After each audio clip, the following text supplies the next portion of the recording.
Good afternoon. Welcome to the Los Padres National Forest in the Santa Barbara District. My name is Nancy Arkin. I'm one of the PIOs on the fire.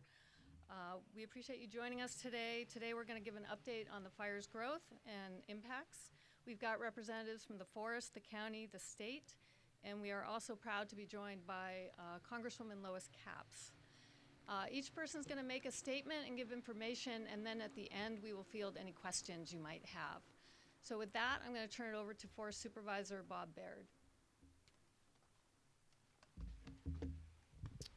Hi, good morning, everyone. My name is Robert Baird. I'm the Forest Supervisor of Los Padres National Forest. We wanted to give you an update today on the progress of the Ray wildfire in the vicinity of Santa Barbara. It continues to be an interagency effort. As you can see, between the county, state, and federal resources, we've come to bear to help contain this fire. It's built off a significant summer activity that we've had so far in the National Forest with 4 large fires, the Sherpa, the Pine, the Sobranes, and now with the Ray wildfire. So it's been a very, very challenging fire season for the National Forest. We had a lot of success on the Sherpa. We're continuing with that success in the cooperation we've had at all levels with the county and with the federal government here in the Forest Service. The Ray fire has been moving several days to the east behind Santa Barbara. They've seen it from Santa Barbara, the clouds and the smoke heading up to quite a high altitude. We brought in personnel from as far as the East Coast to help augment this, as well as flying crews in, federal crews in from throughout the state, as well as outside the state of California. This is also about protecting the San Ynez watershed. We've ensured that the water is important as we continue to suppress the fire, and we're alert to all the natural resources challenges that there are, and we have people here to speak about that.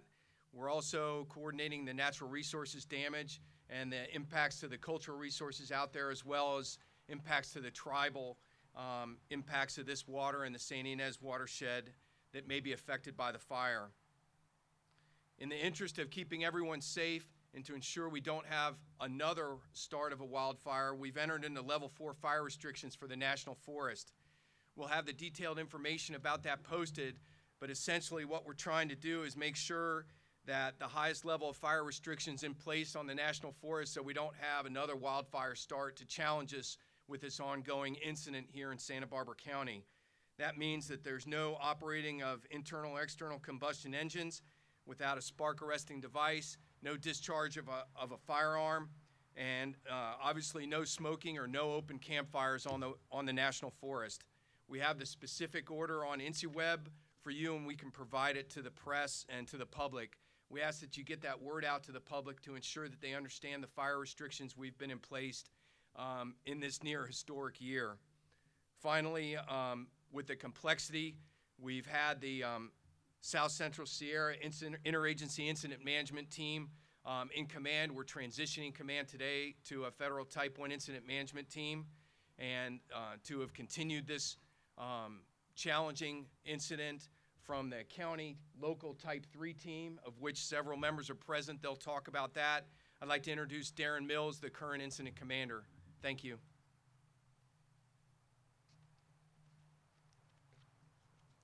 Good afternoon, everyone. As Supervisor Baird alluded to, this fire is in unified command. The South Central Sierra Incident Management Team is representing the United States Forest Service, and we are in unified command with CAL FIRE and Santa Barbara County Fire Department.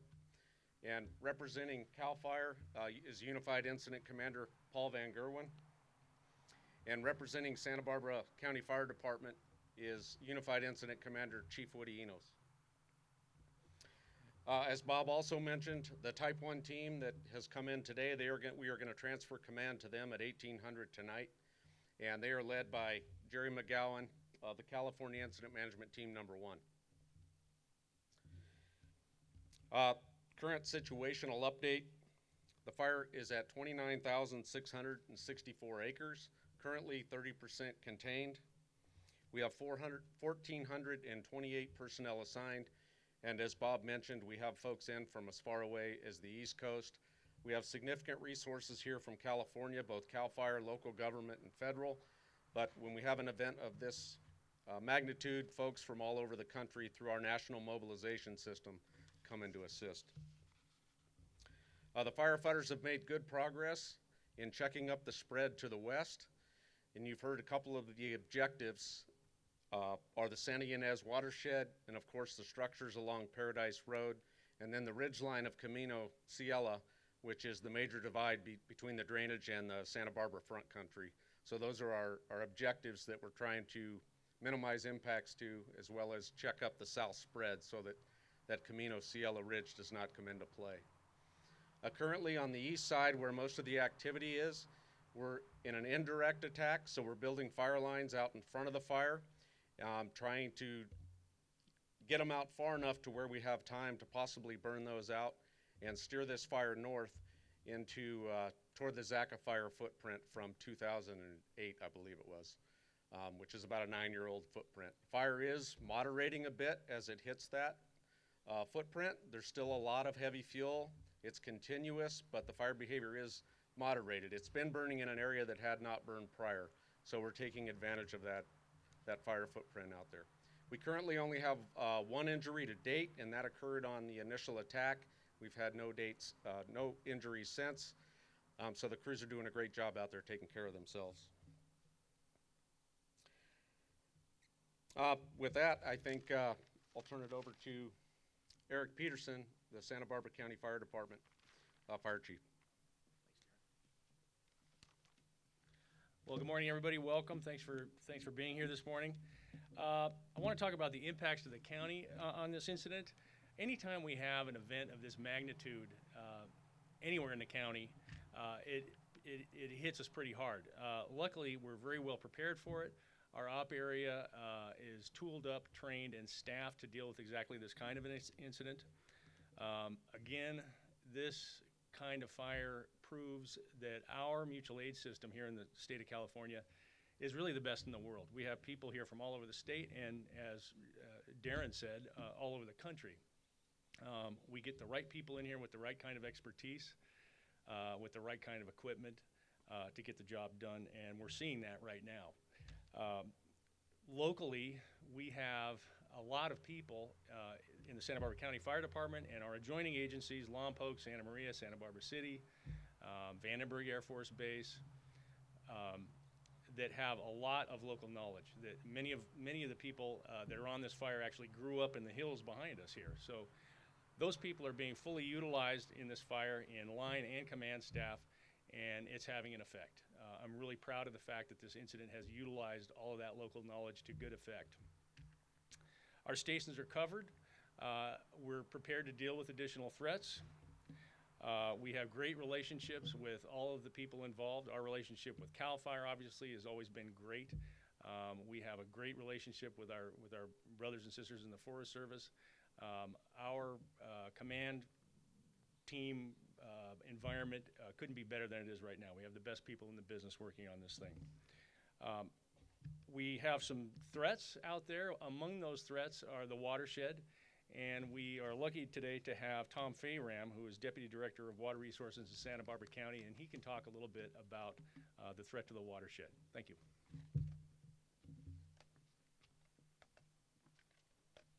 Thank you, Chief. Good morning, everybody. Again, I'm Tom Fayram. I'm Deputy Public Works Director for the Santa Barbara County Public Works Department. Since this fire started, we've been in contact with the fire suppression folks, all the people behind you, and have been expressing our concerns over the impact to the Cachuma watershed. And now, with the fire burning to the east, is actually actively burning in the Gibraltar Reservoir watershed. Gibraltar, of course, suffered heavily after the Zaca fire of 9 years ago. And so in all of California, you've heard a lot of discussion about the value of storage for water. And so the threat to loss of storage is very concerning to us. We certainly appreciate the recognition and the attention that the firefighters have been given to this, because this is our water supply for a significant part of Santa Barbara County. And so we'll be working with the fire folks going forward, not only on completing the containment of this fire, but then also we'll be looking forward to working with the Forest Service and CAL FIRE on the rehab efforts that we'll want to take a look at what opportunities exist to try to mitigate the additional sedimentation that we could expect both into Gibraltar and Kachuma. And so with that, I'll introduce our Sheriff, Bill Brown. Well, thank you, and good morning, everyone. I'm here to give you an update on evacuation activity in respect to this fire, and we'll talk a little bit about some closures and some of the Sheriff's Office involvement with this operation. When the fire broke out, it broke out very close to where the previous White Rock fire had broken out beforehand on Paradise Road. And in the initial evacuation process, Sheriff's deputies were involved with evacuating 65 residences on Paradise Road and evacuating a total of 315 people. And that included the inmates and the staff at the Los Prietos Boys Camp who were relocated to our county's juvenile hall. In addition to that, there were a number of people in campgrounds, and that area has remained closed with a hard closure. There have been some limited opportunities to get people back to get some belongings out of their residences, but it's a hard closure up until the fire activity is not as busy. And we also have a soft closure on Camino Cielo.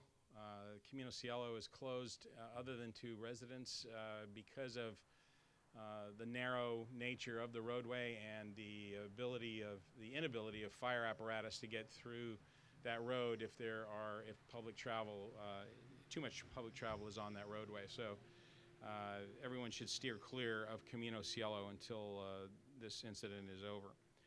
I just want to also briefly mention the air support operations. The county has a joint sheriff and fire air support unit, and our staff have been involved in this fire since the beginning. Our Copter 4, a twin-engine Huey helicopter, was involved in the initial attack phase with 21 sorties on the first day, and since that time has flown 123 water drops. And that's just one small piece of the air operations here that have been taking place with aircraft from CAL FIRE, from the Forest Service, from contract operators as well. And in addition to that, we have our light helicopters that have flown missions for mapping and are available for reconnaissance flights for fire personnel as well. I now want to turn this over to Scotty Jalbert, who is the Administrative Agency Director for CAL FIRE.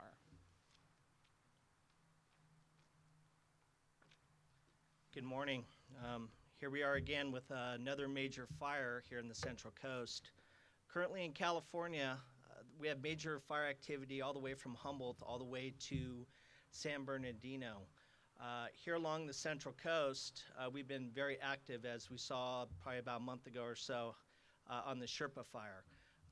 The drought has had a significant impact to all of us, but especially along the Central Coast, as we are in exceptional drought conditions.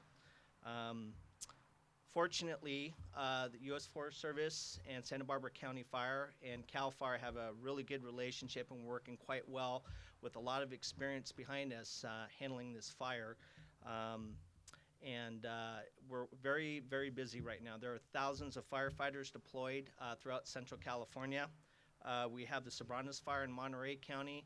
We're currently working the Chimney fire in San Luis Obispo, and here on the Ray incident. As these fires are getting larger, they're lasting longer, and hopefully we can get some relief with the rain at some point in time. With all that being said, I just want to leave by touching on one quick point, and that's the use of drones. We all know that drones are a great tool. They provide a lot of good intel. They're fun to fly, and it's a great thing to do. But when it comes to the fires, it's an impact, and we've been hitting the campaign pretty hard. But if you fly, we don't. About a month ago, we had an incident up in Northern California where we actually made an arrest on a person who was flying a drone that impacted the fires.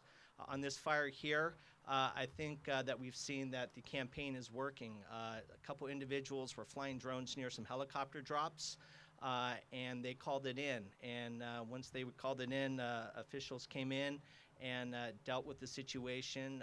They took legal matters, and I believe they confiscated the drone itself.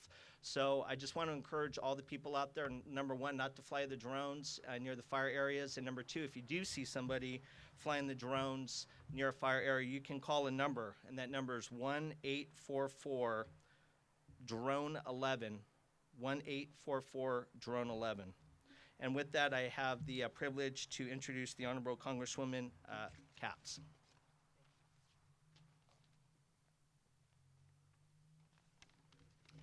Thank you. Thank you all for being here today.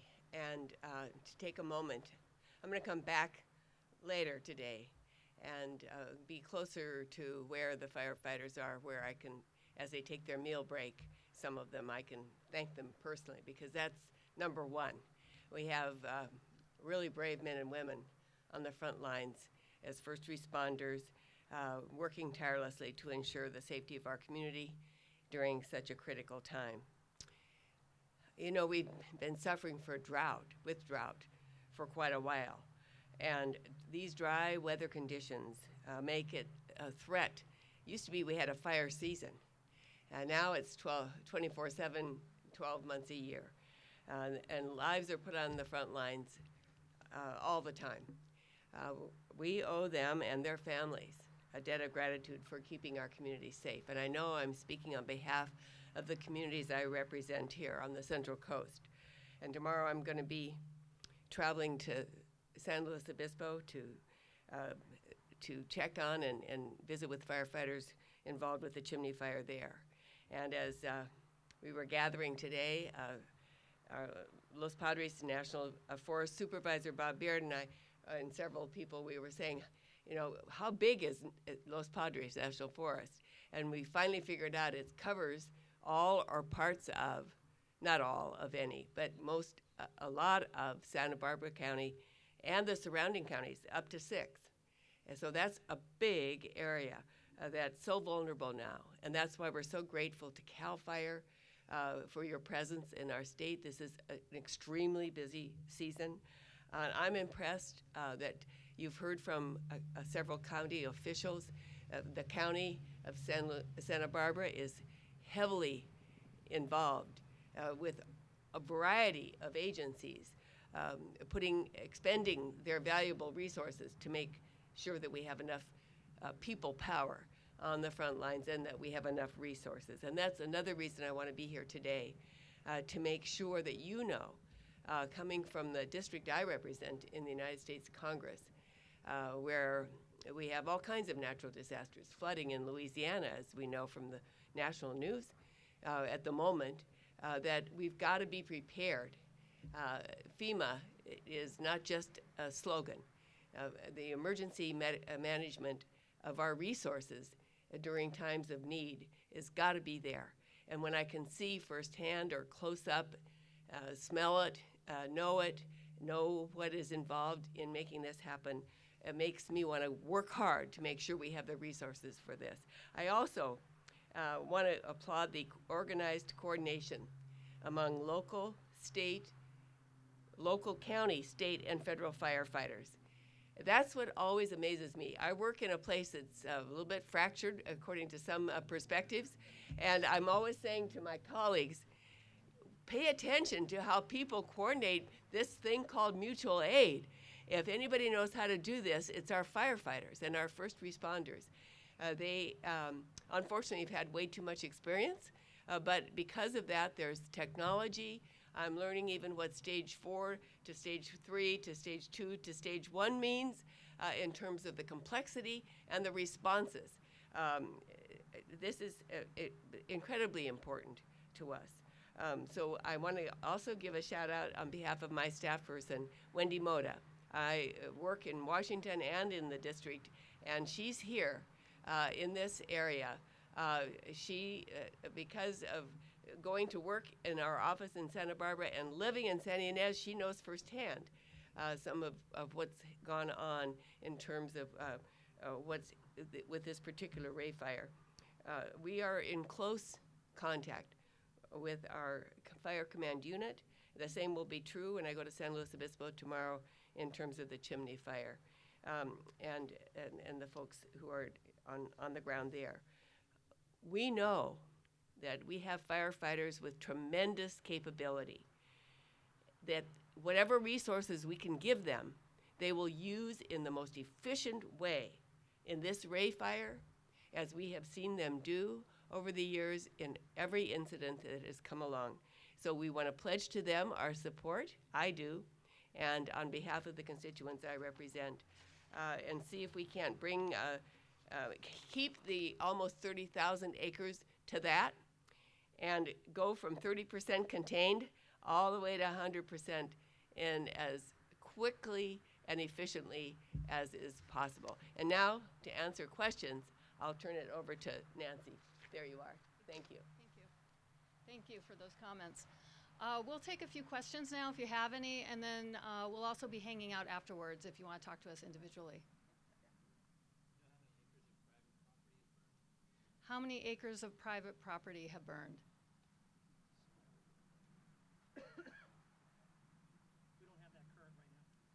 We don't have current numbers at the moment. There were indications at the beginning that tree limb brought down a power line, and that's what sparked the fire. Is there any information on the cause? Still under investigation. Any other questions? Okay, we thank you all for coming, and we will hang out a little bit if you have anything further for us. Thank you.